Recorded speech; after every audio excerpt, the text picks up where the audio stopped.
Bonjour et bienvenue dans cette vidéo, mes chers investisseurs.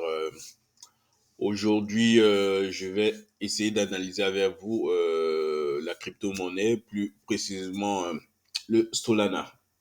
Donc, le but ici est de lire les chandeliers japonais et déduire de la lecture des chandeliers japonais quelle est la psychologie et quelles sont les réelles intentions des investisseurs sur le terrain afin de pouvoir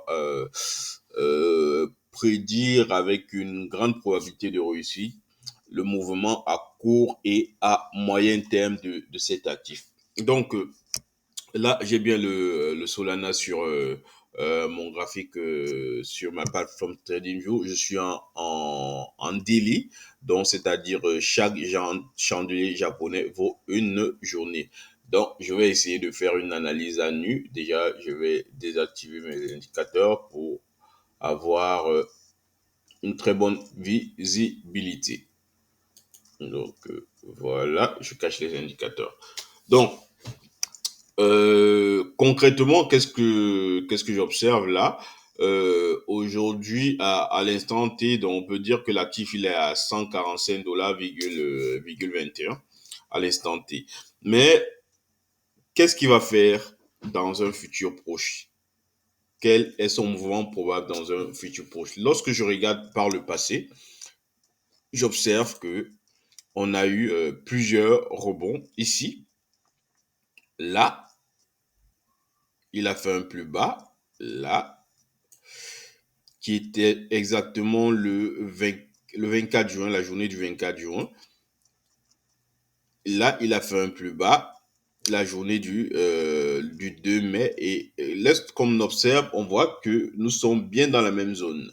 Donc là, déjà, on a une indication que cette zone est une zone psychologique très forte, donc une zone de support très, très solide. C'est-à-dire que là, il y a forcément des ordres des investisseurs qui ont mis des ordres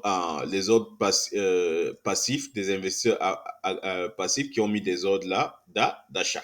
Donc, il y a plusieurs ordres d'achat là, ils sont en train de défendre leur position. Et lorsqu'on regarde dans le passé, on observe une troisième fois dans cette même zone, dans les coups du 13 avril, un autre rebond, etc., etc. On pourra aussi prendre celui-ci.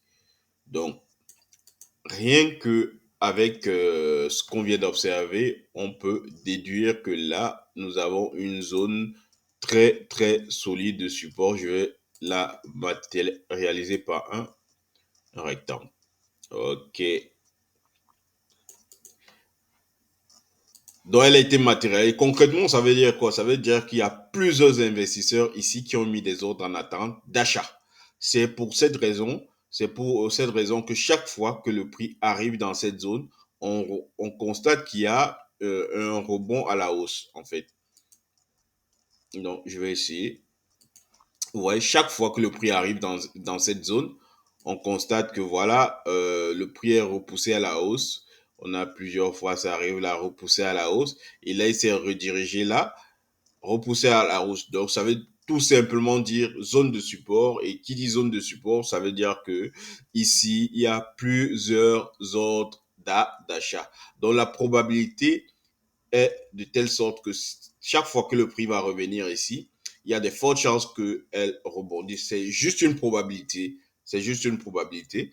Mais on peut avoir aussi le fait que le prix casse cette zone de support. Donc, nous pouvons dire que lorsque le prix va casser cette zone de support, s'il arrive à casser cette zone de support à la baisse via un gros chandelier, alors on aura la chute de cette crypto monnaie. Ça signifiera tout simplement que euh, les vendeurs ont finalement fini par gagner le combat dans cette zone. Donc, les traders de breakout, qu'est-ce qu'ils vont faire? Ils vont juste matérialiser cette zone et puis attendre un signal fort. Lorsque le prix va se retrouver en dessous de cette zone, alors il faudra prendre des ventes. Donc, c'est ce que je peux dire pour en ce qui concerne cette zone de support. Mais si on regarde plus haut, on constate que le prix le 18 mars, il a atteint un pic. On a eu son pic là, son plus haut. Et plus haut, on a eu une correction. Correction, là, le prix il a chuté. Il revient pour continuer sa hausse. L'actif veut continuer sa hausse, mais le 1er avril, il atteint un autre pic qui est plus bas que le plus haut précédent. Il y a une correction, il arrive au niveau de la zone de support et les acheteurs essaient de faire remonter le prix, mais ils sont battus encore par les vendeurs. Et on a un plus haut, le 21 mai, ce plus haut, qui est plus bas que le plus haut précédent et plus bas que le premier plus haut. Qu'est-ce qu'on peut en déduire qu'est-ce qu'on peut en déduire selon la théorie de Do, c'est que à ce niveau, on a une tendance baissière qui s'annonce. Donc, je vais essayer de la matérialiser par une droite de tendance. Et vous savez qu'en termes de droite de tendance, il faut au minimum, pour qu'une droite de tendance soit significative, il faut au minimum qu'elle passe par 3 points, que ce soit au bas. Donc là, nous sommes en une droite de tendance baissière. Donc voilà, on constate qu'elle passe déjà par 3 points hauts. Donc on a une droite de tendance très, très, très, très solide. Donc, qu'est-ce qu'on peut déduire? Qu'on a une zone de support là, sur laquelle il y a beaucoup d'investisseurs passifs qui ont mis des ordres en achat.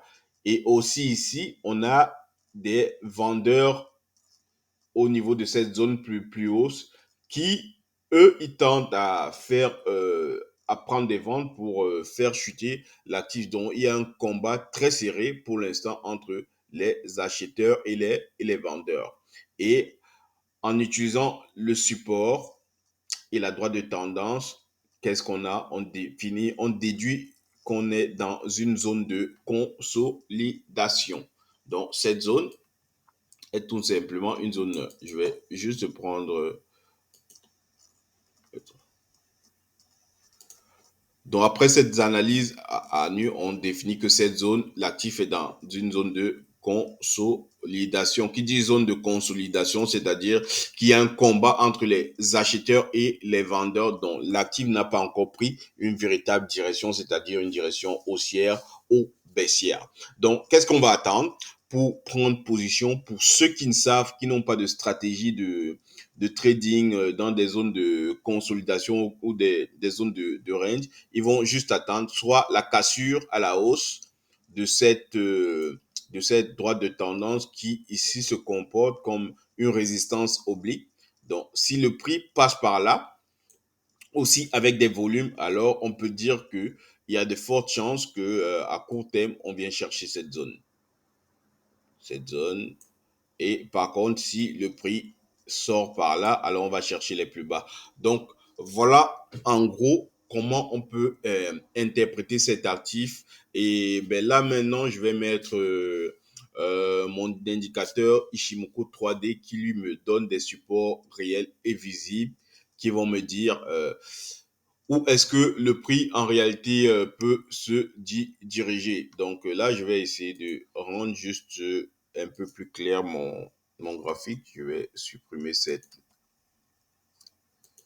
dessin là, certaines lignes. Voilà.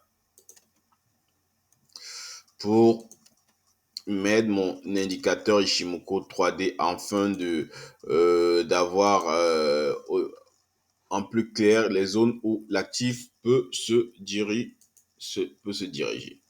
Donc, voilà.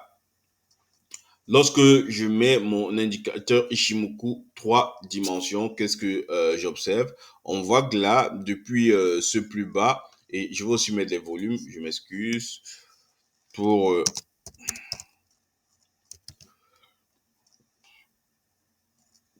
essayer de voir quel est le nombre de transactions. En termes de transactions, est-ce que les zones sont vraiment puissantes?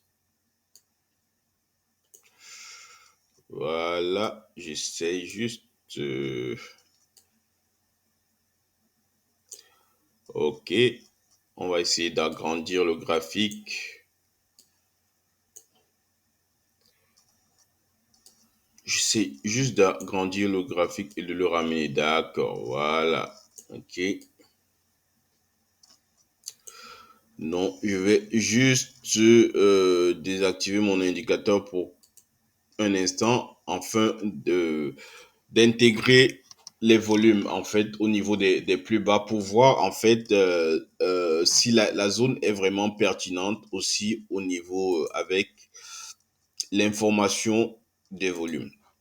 Donc, on avait eu ce plus bas correspond ce plus bas sur la zone correspond à ce volume. On constate qu'ici, cette barre, ce volume est plus élevé que les volumes précédents. Ça veut dire qu'il y a eu beaucoup d'acheteurs ici qui ont, euh, qui ont défendu la zone. Donc, zone qui sera vraiment difficile à casser. Donc, ici, si on regarde, on voit aussi que précédemment, lorsqu'on était arrivé dans la zone, le volume était quand même très significatif. Ainsi de suite, ici aussi, on a eu un très fort volume. Lorsqu'on combine une zone, lorsque on constate que sur une zone, il y a eu un rejet avec des volumes très, très élevés. Le volume, c'est en gros le nombre de transactions qui est sur la zone. Ça veut dire que on a une zone très, très significative, vraiment très puissante. Ce qui signifie que vraiment cette zone sera difficile à casser. Mais il est fort probable, c'est possible qu'elle soit cassée. Mais c'est possible aussi que lorsque le prix arrive dans la zone, que la zone rejette le prix. Donc voilà, c'était tout ce que... Je vais juste remettre mon indicateur pour essayer de voir où le prix peut se diriger vraiment si on casse notre support ou si notre support est cassé ou notre résistance. Donc, notre actif LDA cadré, donc on a déterminé notre zone de consolidation qui se trouve entre cette zone de support et cette résistance oblique. L'idée maintenant est de dire, voilà, si on casse la zone de support à la baisse et qu'on entame et que l'actif entame une tendance baissière, où est-ce que l'actif peut aller à court et moyen terme?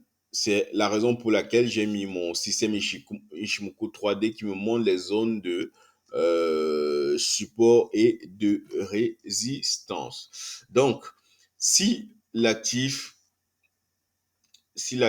casse la zone de support à la baisse, si l'actif casse la zone de support à la baisse, alors on peut dire que finalement, les acheteurs ont perdu le combat dans cette zone et que les vendeurs ont gagné le combat.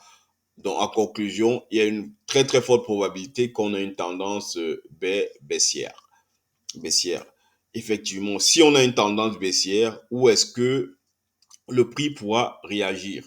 On va juste se servir des niveaux de Tenkan et des SSB et des Kijun de mon système Ishimoku qui nous donne des zones de support. Donc, pour moi, si les acheteurs sont battus au niveau de cette zone, je pense que le prix, il va se diriger à court et à moyen terme à ce niveau. Donc, le Solana pourra venir chercher ce niveau, les 7 arriver au niveau on va dire, des 70 dollars par là. Par là.